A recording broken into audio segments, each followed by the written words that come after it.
right here in the Quarantine Coast.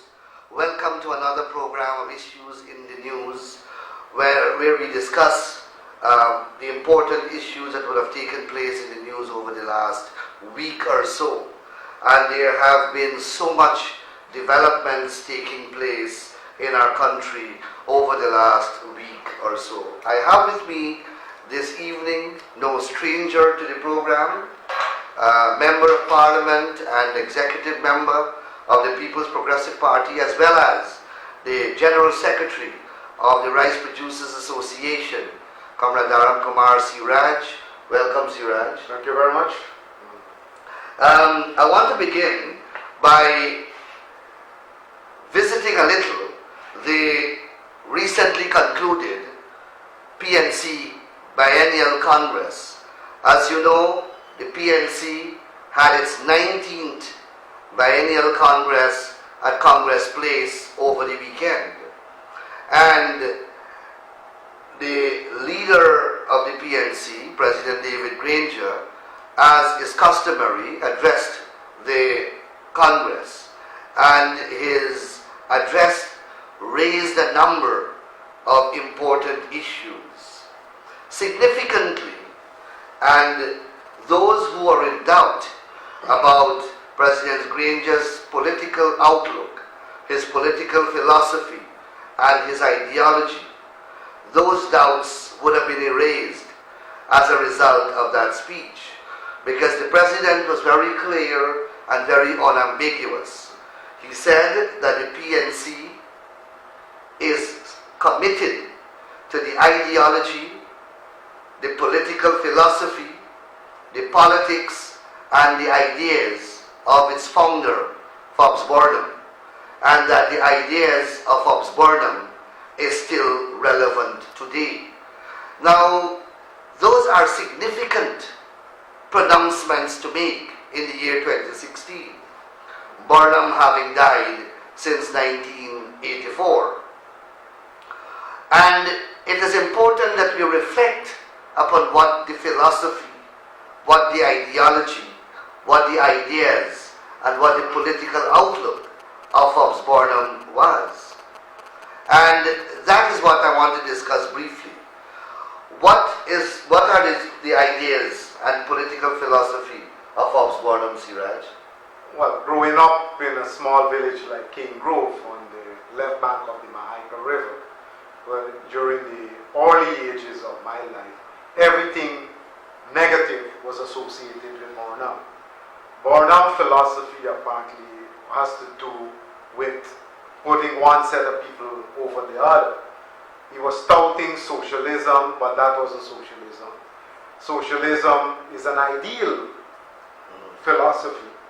And what Burnham was trying to promote during those years had to do with party paramountcy of the PNC and PNC members occupying high posts in government without being qualified for it. And if the current president is saying that that is what they want to do, we've seen the beginning of that. I recall one of my birthday, I got $1 for my birthday. And I liked condensed milk at that time. And my elder brother, he was too small to go to the co-op shop. My elder brother went to the co-op shop. A tin of condensed milk was being sold in those days for 78 cents. So my brother went with that dollar to this co-op shop that was run by the PNC members who have absolutely no qualification in running a shop. And he purchased that one tin of condensed milk and he got back 72 cents change. So the cost of this condensed milk, he got back 78 cents change. Yes. So the cost of the condensed milk is 78 cents. We should have received no more than 22 cents change. He got back 78 cents change. So I was happy that birthday. So it demonstrates clearly the competence of the PNC members being placed in high position, and that is why the country fell apart. And by 1992, we was ranked just next to Haiti in the Caribbean. Right. So you heard Siraj's view of what Burnhamism is, what Burnham political philosophy was. And that is what the PNC, still in the year 2016, through the mouth of its leader, is telling the world and telling the Guyanese people. And let me interrupt. I just came from a meeting at Dangarang. A strong PNC supporter was there. He was very civil. We had a nice discussion at the meeting. He didn't ask any question, but after the meeting we had a discussion. And he said, you know, Bornam ideas are still alive. Which is, now that you're talking about the president address to the Congress, it is already feeding into the general membership of the PNC.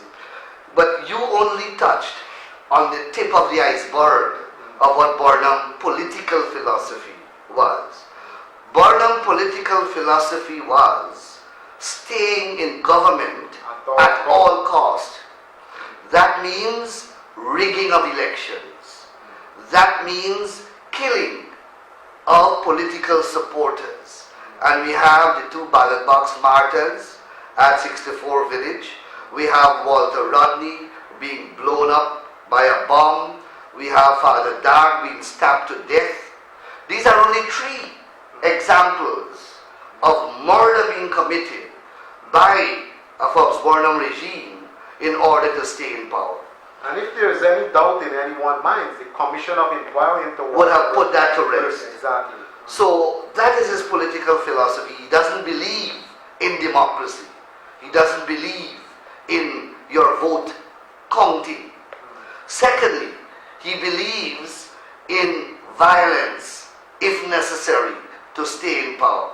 He believes in the assassination and the harassment of political opposition. He believes in an economic philosophy that has abysmally failed. He moved Guyana from being the food basket of the Caribbean and the richest potential colony of British Guyana in 1964 to, when he died, Guyana being a basket case, being a bankrupt country, second only to Haiti. That is his economic legacy. That is what his philosophy and political ideology has done to this country, where major food items were banned, where Guyanese were starving, children were malnutrition. That is Bornam philosophy.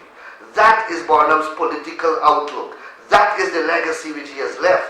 And 2016, at the 19th Biennial Congress of the People's National Congress, you hear President Granger recommitting itself to that disastrous ideology of Forbes Bornam.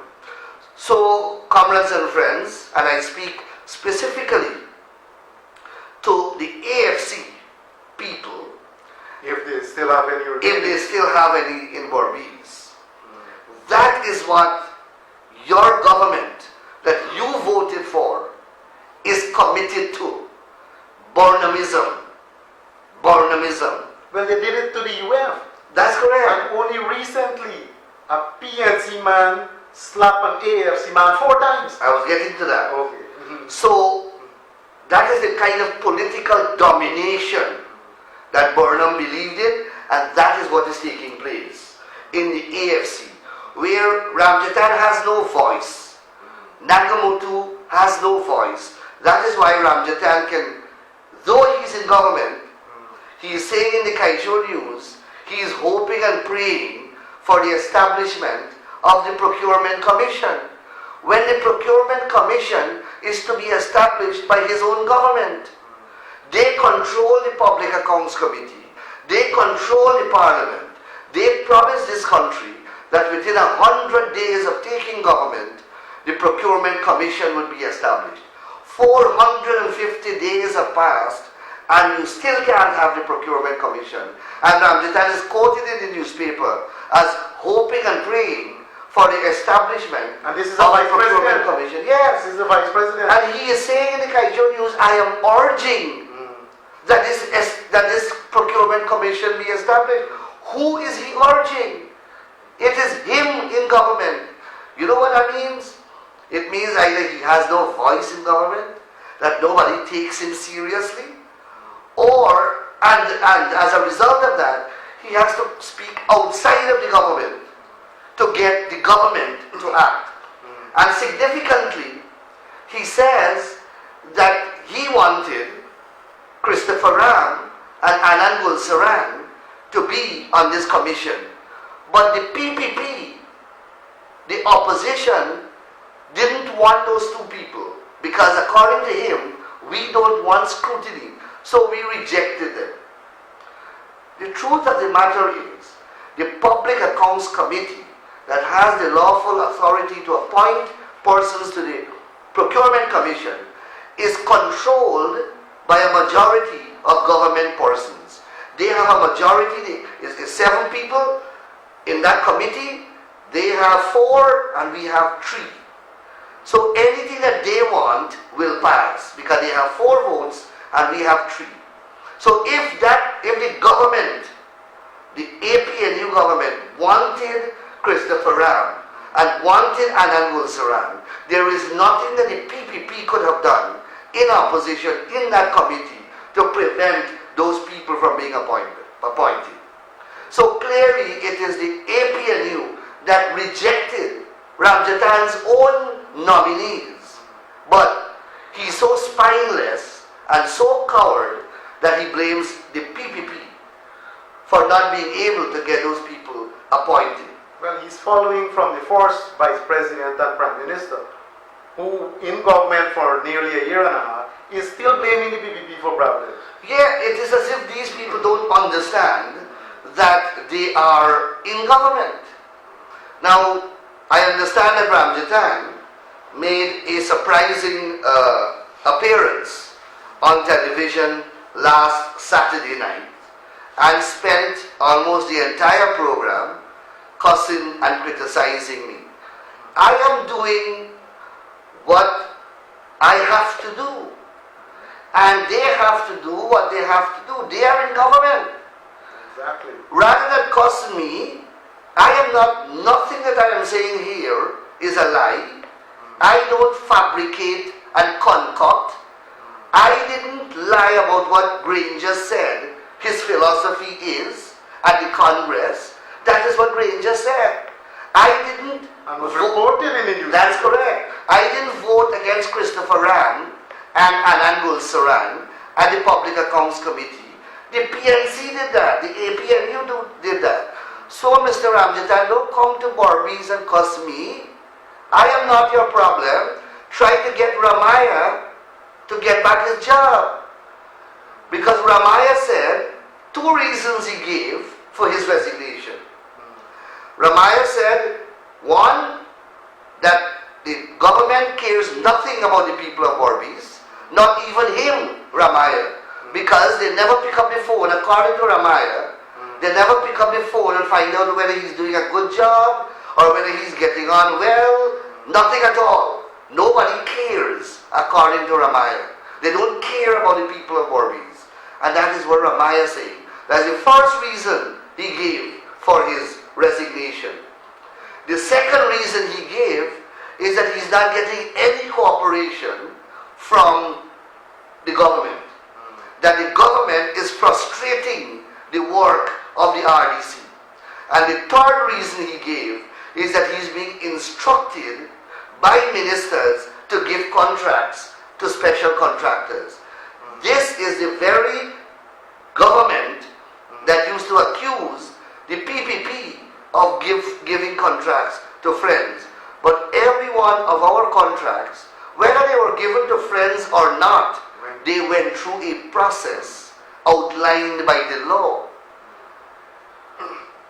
Not like the bond. The bond was handpicked. The head bond, $12.5 million a month.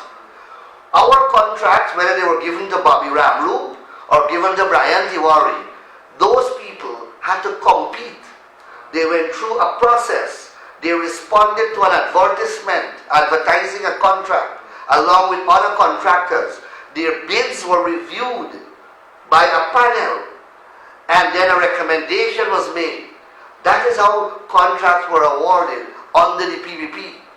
Today, contracts are awarded just like that. Ramjatan client, the hospital? Federal Lloyd's handpicked and given the hospital contract for Fortunately, the World Bank and the IMF blacklist them for corruption. That's the only reason why they didn't get the contract. Now you hear a man named Larry Singh who renting a building owned by Cassie Hughes, given rent his house, a house in Hatfield Street, being rented as a health bond for 12.5 million US. It's actually 14.5 Plus million VAT. dollars. Yes. Plus that. Right. So it would have been $14.5 million. Yes. And Per month, not per year. per month. And the contract says that is not a bond, that it is rented for office, private office. That's what they rent everything for. So when it comes to corruption and what Ramjatan should be talking about, he has enough to speak about rather than concentrate on Well, apparently speaking about me. he has started to speak about, he said you're not angels here. The thing is that when we were in government, the same Mr. Ramjatan, had we done what Norton did, Ramjatan would have gone to the police station as he did when Ashley Singh restored the budget cuts.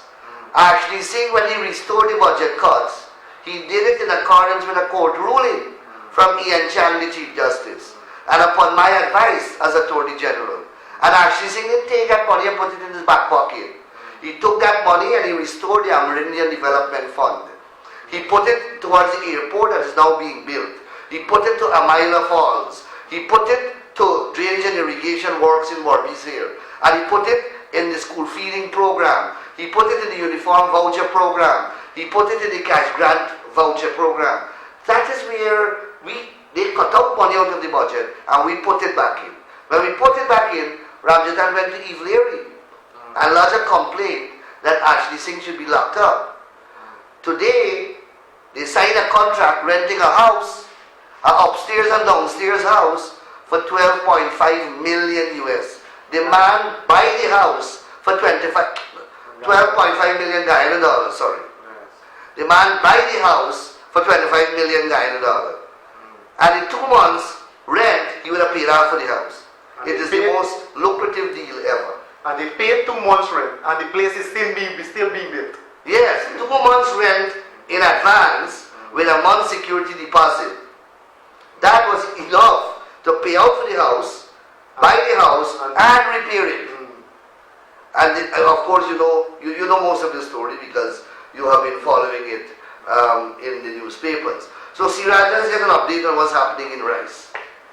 Well, I've just concluded 2 meetings right here. What we're doing is that I want farmers to support us on this, because when we debate the motion on the rice industry, the crisis in the rice industry, Noel Holder, Nagamutu, and Raj Kumar spoke against the motion on behalf of the government. This is to give support to rice farmers. Okay. And Noel Holder said that the only thing that they are willing to consider is the taxes on diesel fuel, because this was one of the many recommendations we made to lessen the impact of lower prices on the farmers. Now, we currently have a petition going around for all farmers to sign, giving their support for the removal of taxes on diesel fuel, so that will help to cushion the cost of production and help to cushion that impact of the lower prices on them. In Berbice here, production has already dropped from last crop to this season by 24,000 acres. Last season, 62,000 acres were planted. This season, 38,000 acres will be planted. So it's just a matter of a year. This government has managed to reduce rice cultivation by nearly 60,000 acres countrywide. What percentage is that? So that represents about 30%. 30% of the total amount that will be removed that has not been planted. So that is significant. Now rice has gone downhill. The price has been reduced, and instead of this government moving towards helping the farmers, what did this government do? You mentioned it in an earlier program. They removed the VAT concession on capital equipment, tractor combines and the like. Then they moved to increase the milling license fees for every single class of mills, from the half ton right up to the 20 ton, millers have to pay more, which of course will be passed on to the farmers. They have refused to implement a minimum export price and brought in a person who was operating in the industry before and has robbed a number of millers, including Ramjatan own family here, a man named Tulsi at 48 Village, Chantrigas College. One of the advisors now to the chairman of GRDB was the cause of that man death. Take on this headache of not getting paid and all of that. And you know, and Ramjatan was fighting the case. And you know, there's a gentleman who's always criticizing me from 48 Village on the Facebook. His name is Dave Tulsi. He's some relative of Ramjatan, someone told me. Okay. And it is his uncle. It has to be. Yeah, Church, yeah. Probably they're related. His uncle who died as a result of being robbed Yes, of being by robbed. this Lopes woman. Yes, who is now back with Claude Brucey, who is the chairman of GRDB, running things there. Now, this same Millers Association is now forced to take out an injunction against their move to implement an agreement between the Rice Board and two companies in Jamaica for millers to supply through them so that they could get a rich and lucrative commission. So I told Ramjatan that Rice is facing all these troubles, and you still bring on people now who have caused problems in the past. And he jumped up and said that, oh, I know, I got to talk to them. And I told him plain, you cannot do anything because you are voiceless. You cannot do anything. And up to this day, 3 months have gone by. He has been unable to do anything to affect the influence that this woman who caused the death of his Chacha or Mahmoud, to remove her and her influence over the Rice Board. Could you update the rice farmers on what is going on at the MMA in relation to the increase in rental for lands? Well, what has started there is going to spread, because no less than the Minister of Agriculture in Parliament said that the government is actively considering increasing D&I charges. And if we to judge by what is being proposed to be implemented in the MME, you'll see D&I charges will move from $2,200 to a proposed $6,000 itself. That's almost 300% increase in D&I charges. And that is going to have ripple effect throughout the rest of the country. So I am putting farmers on alert that we need to take a stand against this indication from the government that they want to increase the D&I charges by this huge margin. You know, Siraj, I don't understand. This government is almost going out of its way of finding oppressive policies to implement and impose on the backs of the people of this country. You know what is going on here, viewers? This government is pursuing an economic policy by which it is unable to generate production or increase production. So they're not getting income from productive sectors. And they are unable to attract foreign investors. So they are unable to create jobs, and they are unable to generate revenue from foreign investors. Now, so that there is a shortfall in revenue because of a lack of production across the productive sectors and because of their failure to attract new investments. To fill that shortfall, what they are doing is implementing a wave of measures which amounts to new taxes on the backs of the Guyanese people. New taxes or new fees. So what they have done, after the 2015 budget, they realized that shortfall of income and they projected that it will continue. So in the 2016 budget, they increased 140 public licenses fees, of which the milling license is one. Firearm license, donkey cart license, all kinds of licenses. Hoxer license. And they raised it by over 1,200%. Then, outside of that, there were a series of things that they did. They impose VAT on agriculture equipment. They ban motor cars 8 years and older, thereby increasing duties leviable on newer motor cars. At the wharf, they are imposing 100% inspection on every single container coming into the country. When that happens, they eventually lead to increase in custom duties because they are rejecting some of the invoices and they are raising the value of those imports. Arbitrarily. Then you have, they impose a tax on container. Then you have a parking meter coming that they're charging more money. We now hear that they're increasing D&I charges. At the airport, they have increased parking fees from $100 to park a car to $500 in the airport parking lot. So even if you're making a last effort to get away, you still got to pay tax. Yes. Then they're bringing back tolls. Linden, they pass bylaws in the official gazette to bring back toll station. Now Linden will be the first. Of course, they will try to do that in Berbice, but we will fight it because we control the RDC and we control the NDCs throughout this region. We control, at least they will not be able to do it at Rosal or at Corriverton because we control those municipalities. They may be able to do it at New Amsterdam, but that will only make the people at New Amsterdam suffer. But guess what they did in Linden? They advertised this bylaw to charge tolls at a ridiculous rate. If you read my article this week in the Mirror newspaper on Ruley Horse, you will see I speak about all of these things and I outline the schedule of what the rates are going to be. $2,000 for a car, $7,000 for a pickup, and the whole schedule I will publish. But significantly, it does not apply to the people of Linden. So the people of Linden don't have to pay this toll. Only the people who are passing through and who are not living in Linden. Well, as I pointed out in my article, that is discriminatory.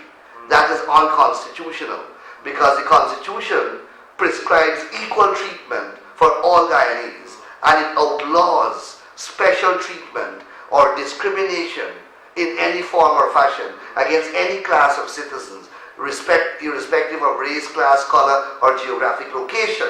So I just want to make this point. So you will read about that, but the point I am making is this whole menu of new taxes, new fees, new tolls that are being imposed on the backs of the Guyanese people to make up for the shortfall of revenue. And this shortfall of revenue is as a result of the incompetence of this government. So you are being taxed because of their incompetence. And what is worse is that you are being taxed in an economy which is contracting. The economy is getting more and more depressed every day. You're not getting any commensurate increase in salary. So your income remains $100, but your taxes and public fees move from $20 to $30.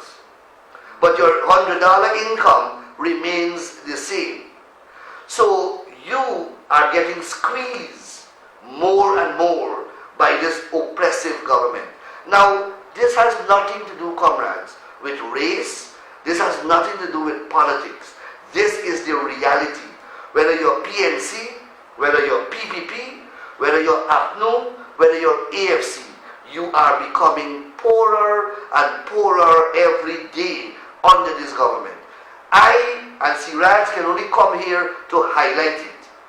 If you are not feeling it yourself, and if you can't make the right decision at the appropriate time, well, what we can say, we can take the horse to the well, but we can't force the horse to drink the water. Yes, Siraj, you were going to say something. Yeah, on the same matter with the right. So they have increased all this taxation.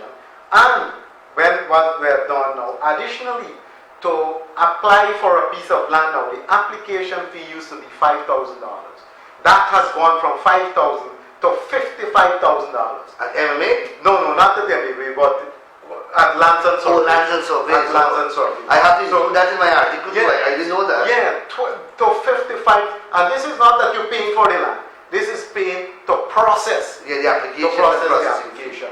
Now, if MMA, the board is currently discussing this massive increase of nearly 300%, to consider that, and I understand some of the directors are asking it to be reviewed.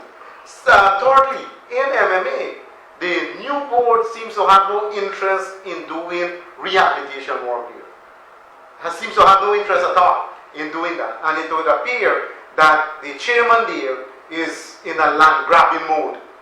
Is in a land. Many people called on this program to complain to me that the chairman and a few of the members of the board are taking lands, either lands never held by anyone before, but MMA lands, Yeah.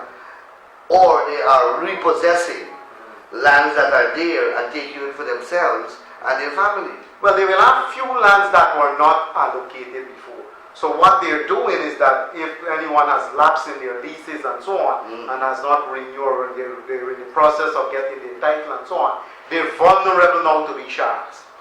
So they are moving in there, providing limited services to the farmers, concentrating on making themselves happy and all of that, providing that limit and want to charge more, and in the process they're grabbing those lands. And I know that you're fighting a number of cases for some of the small landowners. So within the MMA area itself, even the rice that was sown, you'll have difficulty getting them out now because they're not doing as much work as they ought to in terms of rehabilitating the dams and so on.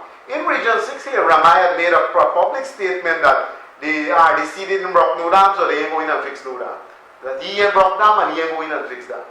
Well, fortunately he is out, so hopefully we'll be able to provide that service to farmers here. There are two important issues that I want to address.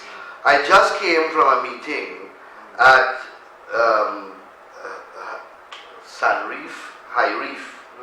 High Reef, Albion, and I spoke to councillors from MEDA and several councillors from several NDCs throughout this region and in Region 5. And they have reported to me a number of things.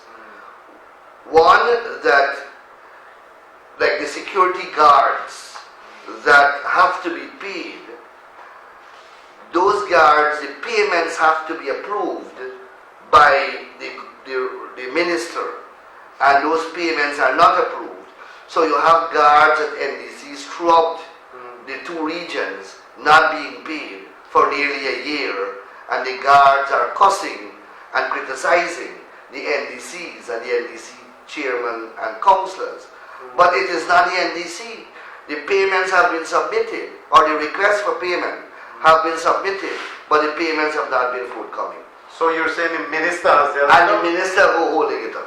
The other thing I want to mention is that the stipend, which is to be paid to the chairperson and the councillors of these NDCs, have not been paid.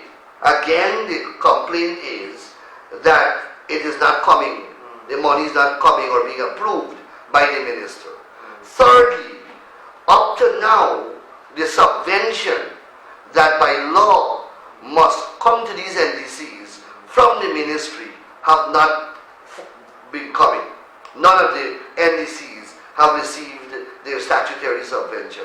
And fourthly, every little expenditure, every little money that these NDCs have to spend, the overseer keep telling them, or the DRO keep intervening to say to the councillors that they cannot spend money until approval is received from either the RDC or the ministry. Well, I want to say this. We went to these elections under a new system of laws that guaranteed functional and fiscal autonomy to these local democratic organs, including the RDC, well, not the RDC, the NDCs and the municipalities. That Isn't that why we went to an election? that is why we spend so long before we go to the elections. We spent years in the parliament negotiating 4 bills that were famously called the local government bills. And those bills, the combined effect of them was to confer on each local authority or local democratic organ fiscal and functional autonomy and independence.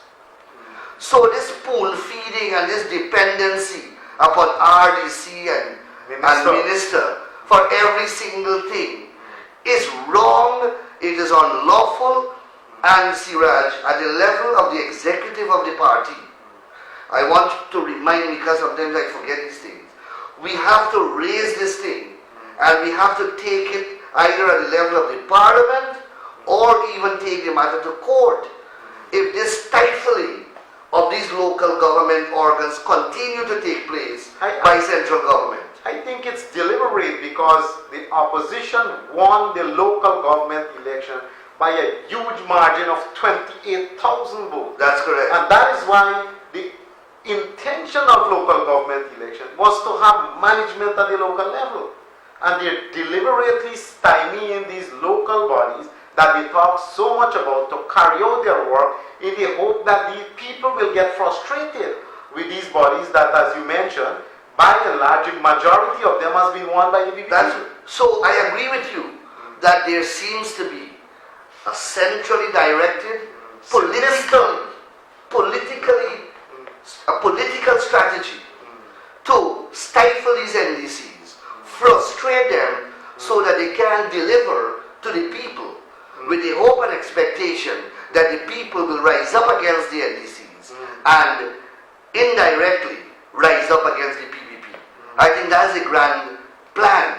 And Volcan, I mean, I don't want to get personal, but Volcan run his own business bankrupt. Volcan has run his own business bankrupt. So I don't know what Volcan believes, who Volcan believes he is to micromanage other people's affairs. When he had the opportunity to micromanage his own affairs, the bank sees his own factory and declare him a bankrupt. So, well, his company a bankrupt. So I don't know what Volcan is getting on with.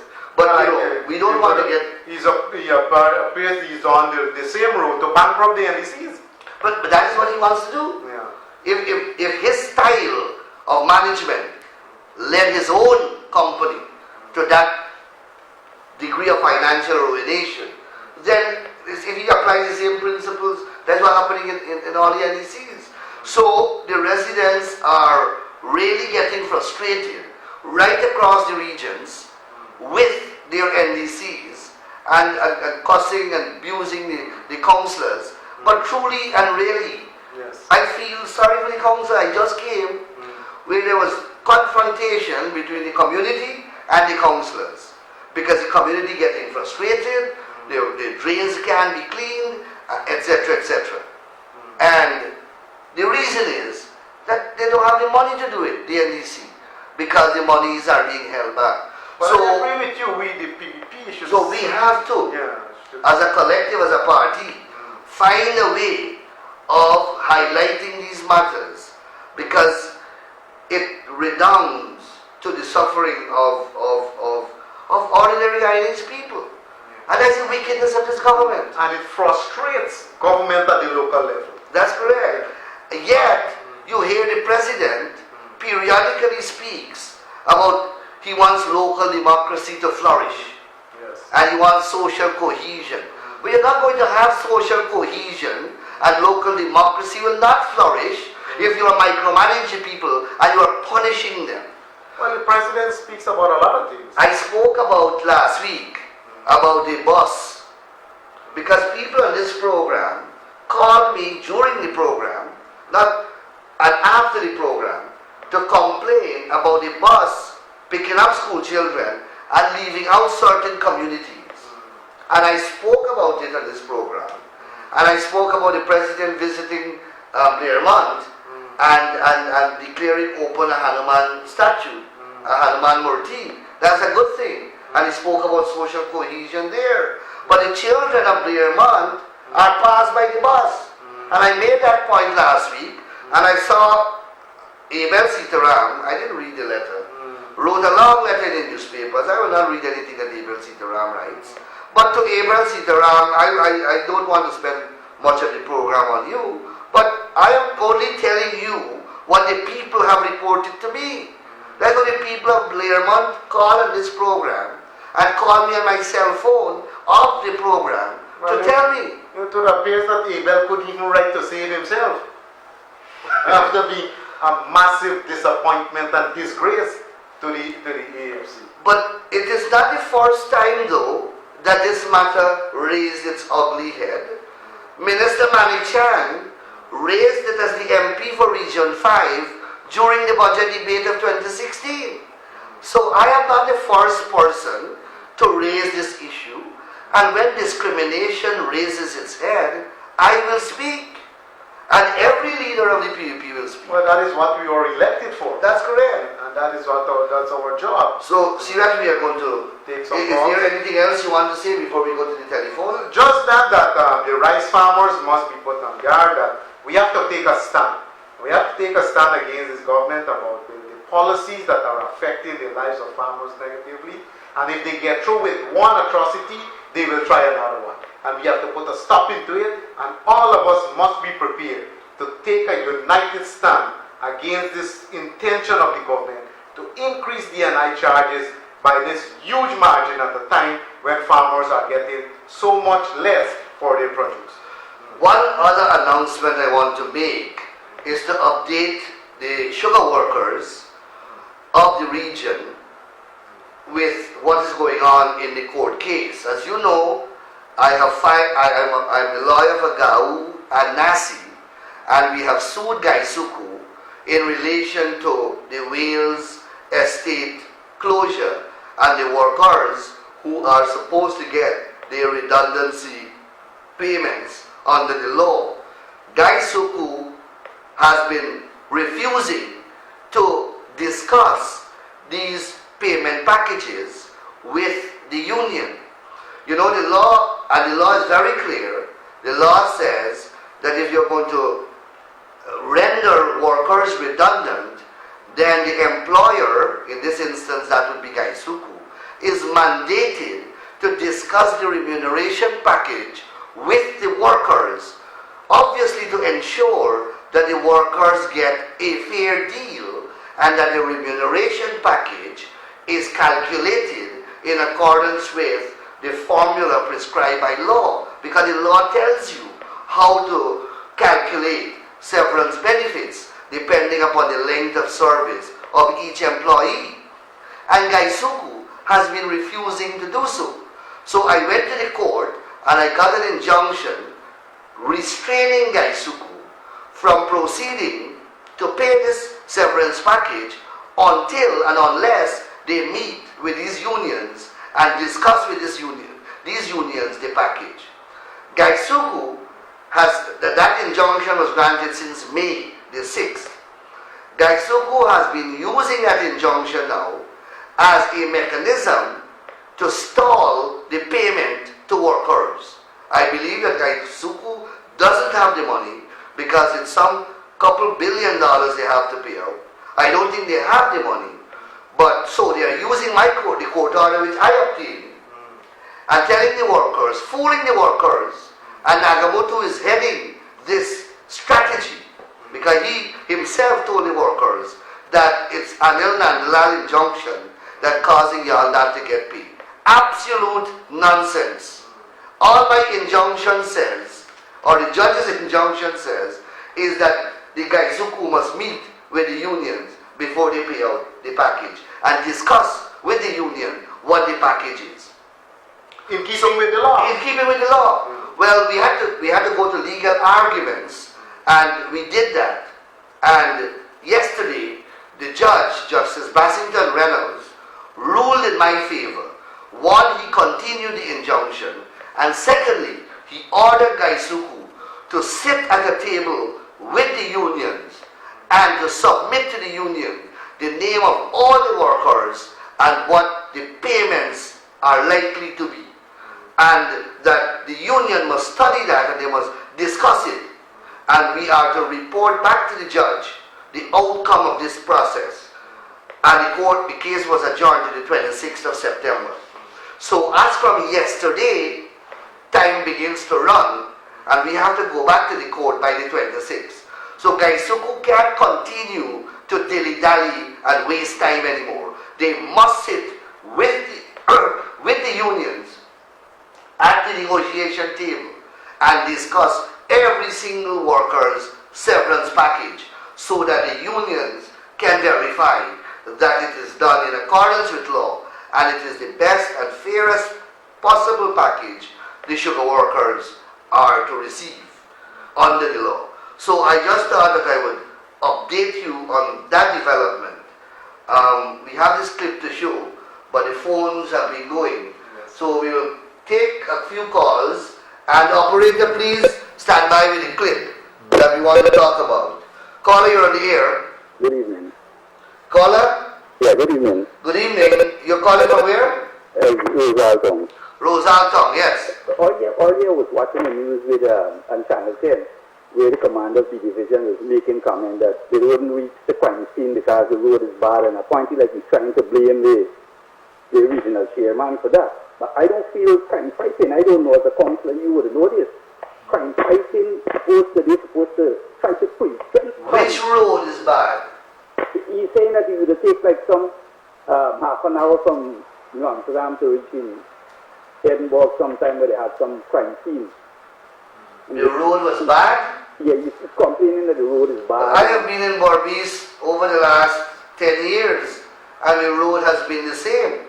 Yeah, but he said that one of the reasons why he was speaking about Cowdam and a few other areas that they would take some time to get there and crime scene. But I believe crime fighting should have been the police force should have tried to prevent crime from occurring, not allow crime to happen and then try to see. Yes, one of the mechanisms and strategies of crime, fighting crime, is crime prevention as opposed to crime detection.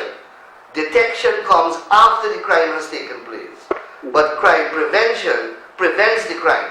All right. Yes. So you are right in the strategy, but the police got to pursue both because not every crime you will be able to prevent. The police is well equipped. They have a lot of personnel. But one of the things that what is got them with the police is that almost every single day, it is the only country in the world probably every single day you have to see policemen in the road, children them growing up. Is it on Sunday you can't even carry your children for a drive out. You have to face up with the police and roadblock. Every time you go on somewhere, the roadblock, the only suspect that is police block the road for some reason or the other. If you put a piece of pink paper on your car, now the children nowadays, they get the money, they buy a little car, they put a piece of pink plastic on the car, the police harassing them for the pink plastic. You know what I mean? And if certain people stop and they have things on the car, it's some family car or they relate this to somebody in the force, but nobody do them nothing. All right, caller. Thank you. Thank you. Well, the caller is complaining about the presence of the police on the roadways of this country and the prevalence of roadblocks. I personally, I agree. I don't believe that police should be on the road. I have traveled to many countries in the world, and I don't see police on the roads. But it has become a culture in Guyana, and during our government, you used to have police on the road. I believe that that should not be happening. Police should be regulating traffic. No policeman has a right to stop me in my car unless he has reasonable ground to believe that I have committed an offense or I am about to commit an offense. That is the law of this country. Every time a police stops you, a police, without cause, a police violates your rights. So caller, you have my personal support, but at the level of the government, they see it differently. They could go put up roadblock and very road back. Caller, you're on the air. Hey, good night. You need to speak up, please. Yeah, good night. Yes, good night. Yeah, that's what my concern is about. I'm not hearing you, caller. And My concern is about. Can you speak up? we lost that caller. Operator, could you show us the clip